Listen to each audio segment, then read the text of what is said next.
Hello बच्चों, कैसे हैं आप सभी। चलिए इस वीडियो में हम समझेंगे कक्षा 7 की वर्कशीट नंबर 10 जो कि 19 अगस्त 2021 की वर्कशीट है और आज का विषय है विज्ञान। और आज हम पढ़ने वाले हैं प्राणियों में पोषण।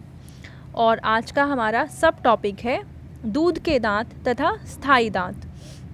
हमारे दो तरह के दांत होते हैं पूरे लाइफ टाइम में, एक होता है दूध के दांत और दूसरा होता है स्थायी दांत। तो इनके बारे में पढ़ेंगे। फिर हम पढ़ेंगे कि मिठाइयाँ जो हम बहुत सारी खाते हैं वो किस तरीके से दंत श्रेय यानी दांतों के सड़ने का कारण बनते हैं। तो चलिए शुरू करते हैं। एक दिन घर में भोजन करते समय राजू जो 7 साल का बच्चा है ने पाया कि उसका एक दांत ढीला हो गया है। वह स्थायी रूप से अपने दांत खोने के डर से रोने लगा। तो राजू जो कि 7 साल का एक बच्चा है वो खाना खा रहा था और अचानक से उसे लगा कि उसका एक दांत ढीला हो रहा है और वो डर के रोने लग गया। उसे लगा कि उसके सारे दांत अब तो टूट जाएंगे और वो पूरी ज़िंदगी के लिए बिना दांतों के रहेगा।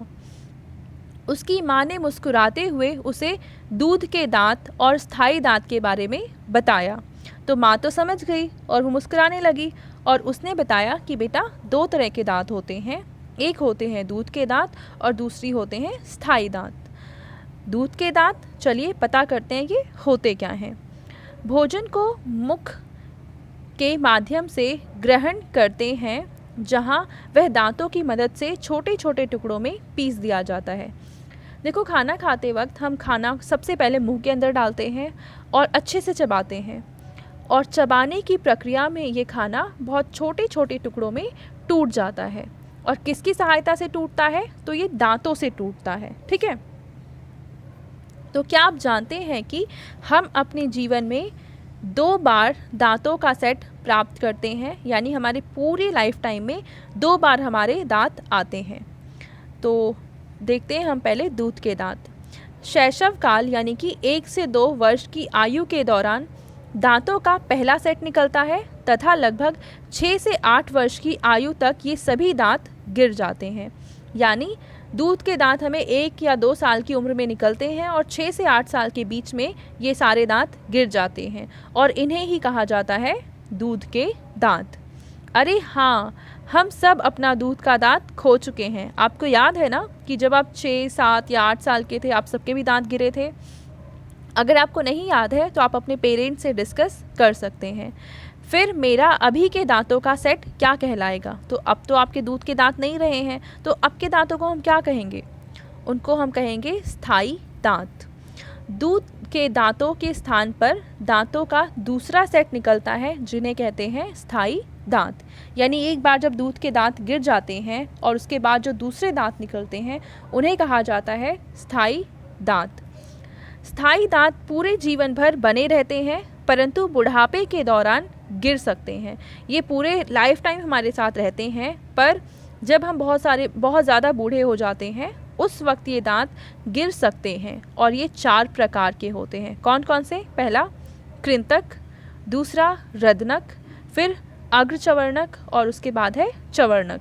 लेकिन आप अपने दांत खो सकते हैं यदि आप इन्हें ठीक से देखभाल नहीं करते हैं। जी हाँ, देखो ये दांत हमारे लाइफ टाइम तो बने रहते हैं हमारे साथ, लेकिन हमें इनका ख्याल रखना पड़ता है और अगर हम ठीक से इनकी देखभाल ना करें तो ये दांत भी हमसे छिन सकते हैं। कैसे? दंत श्रेय के द्वारा। अब ये क्या है? यदि हम भोजन करने एवं मीठा जैसे चॉकलेट, मिठाइयाँ इत्यादि खाने के बाद मुंह और दांतों को साफ नहीं करते हैं तो मुंह में जीवाणु पनपने लगते हैं। जब हम खाना खाते हैं या फिर मिठाई वगैरह कुछ खाते हैं, चॉकलेट या कोई भी मीठी चीज़ खाते हैं और उसके बाद अगर हम दांत नहीं धोएंगे, अपने मुंह को साफ़ नहीं करेंगे तो हमारे मुंह में कुछ जीवाणु अपने आप ही पैदा हो जाते हैं और ये जीवाणु दांतों में फंसे हुए भोजन की शर्करा का विघटन कर अम्ल बनाते हैं। देखो हमने चाहे मीठा खाया है या नहीं खाया है, अगर हमने रोटी भी खाई है तो रोटी में होता है कार्बोहाइड्रेट और कार्बोहाइड्रेट पचकर बन जाता है शर्करा और ये शर्करा इस जीवाणु के द्वारा बदल दिया जाता है अम्ल में और ये अम्ल ही हमारे दांतों को धीरे धीरे सड़ा देते हैं। यह अम्ल धीरे धीरे दांतों को नुकसान पहुंचाता है और इसे ही कहा जाता है दंत क्षय। इसलिए अगर हम मुंह को अच्छे से साफ़ कर लेते हैं तो ऐसा कुछ नहीं होगा। तो इससे अब हम देखते हैं कि देखभाल हम कैसे करेंगे। दांतों की देखभाल एक अच्छी आदत तो कैसे कर सकते हैं। पहला तरीका क्या है, प्रतिदिन हमें कम से कम 2 बार ब्रश या दातून से अपने दांतों को साफ़ करना चाहिए। तो 2 बार सुबह और शाम को हमें ब्रश करना चाहिए, चाहे ब्रश से कर सकते हैं या दातून से, हमें लेकिन दांत को ज़रूर साफ़ करना चाहिए। दूसरा है, कुछ भी खाने के तुरंत बाद कुल्ला करना चाहिए। चाहे हम कुछ भी खाते हैं उसके बाद हमें ज़रूर अपने मुंह को अच्छे से साफ़ कर लेना है। और तीसरा है यहाँ पे कि मुख के अंदर गंदी उंगली अथवा बिना धुली हुई वस्तु यानी कोई भी गंदी चीज़ हमारे मुंह के अंदर हमें नहीं डालनी चाहिए। ठीक है, तो ये तरीके हैं जिससे अपने दांतों को हम सुरक्षित रख सकते हैं। अब हमें कुछ प्रश्नों के उत्तर लिखने हैं। पहला प्रश्न, आखिरी बार जब आपका दूध का दांत टूटा था तब आपकी उम्र क्या थी। अगर आपको याद है कि आपकी किस उम्र में दूध के दांत टूटे थे तब तो आप यहाँ पे लिख देंगे, और नहीं याद है तो आप अपने मम्मी पापा या जिन्हें भी याद है फैमिली में उनसे पूछकर आप लिख सकते हैं। दूसरा प्रश्न है, स्थायी दांत के विभिन्न प्रकार कौन कौन से हैं। तो हम यहाँ पे लिखेंगे स्थायी दांत 4 प्रकार के होते हैं। पहला कृंतक, रदनक, अग्रचवर्णक और चवर्णक। तो यहाँ से लेकर यहाँ तक आ जाएगा दूसरे प्रश्न का उत्तर।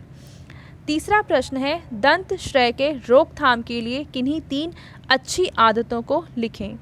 तो दांतों को सड़ने से बचाने के लिए हमें उनकी देखभाल करनी होगी। किस तरीके से कर सकते हैं, तो ये तीनों आदतें आप इस प्रश्न में लिख देंगे। ठीक है, अब है चौथा प्रश्न। देखिए इसमें क्या कहा है, रिक्त स्थान भरें। डैश के दौरान दूध के दांतों का सेट निकलता है तथा लगभग डैश से डैश वर्ष की आयु तक ये गिर जाते हैं। तो यहाँ पे इसका उत्तर दे रखा था कि शैशव काल के दौरान दांतों का पहला सेट निकलता है और ये 6 से 8 वर्ष की आयु तक ये सभी दांत गिर जाते हैं। तो पहले ब्लैंक में यहाँ पे आएगा, क्या आएगा, शैशव काल, शैशव काल, और यहाँ पे आ जाएगा 6 से 8 वर्ष की आयु तक ये गिर जाते हैं। तो ये थी आज की हमारी साइंस की वर्कशीट। आई होप आपको ये वर्कशीट करने में बहुत ही मज़ा आया होगा। Thank you.